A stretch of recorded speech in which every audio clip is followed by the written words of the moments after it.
সব সাধারণের মধ্যেই তো অসাধারণ লুকিয়ে থাকে। হ্যাঁ, এই উক্তিটায় আমি ভীষণভাবে বিশ্বাসী।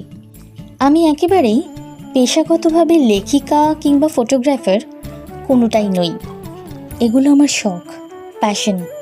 তাই লেখাপড়ার ফাঁকে হাতে সময় ও সুযোগ পেলেই চট করে মুঠোফোনটা পকেটে পুরে টুক করে বেরিয়ে পড়ি, ঢুঁ মারি এই শহরের আনাচে কানাচে, কখনো বা গঙ্গার ঘাটে, আর কখনো বা বাড়ির ছাদে।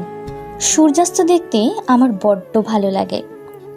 ভালো লাগে গঙ্গার ঘাটে চুপটি করে বসে স্রোতের কলকল শব্দ উপভোগ করতে। মাঝগঙ্গায় যখন লঞ্চে করে ভেসে বেড়াই, তখন যেন মনে হয় এই পৃথিবীতে আমার চেয়ে বেশি সুখী বোধহয় আর কেউ নেই। এই প্যাশনগুলো না আমার শুধু আনন্দ দেয় না, বরং দেয় একরা শান্তি। এই প্যাশনগুলোই আমায় আবার নতুন করে বাঁচতে শিখিয়েছে, আমার আমিটাকে শক্ত করে অবলম্বন করে আঁকড়ে ধরে ভালো থাকতে শিখিয়েছে।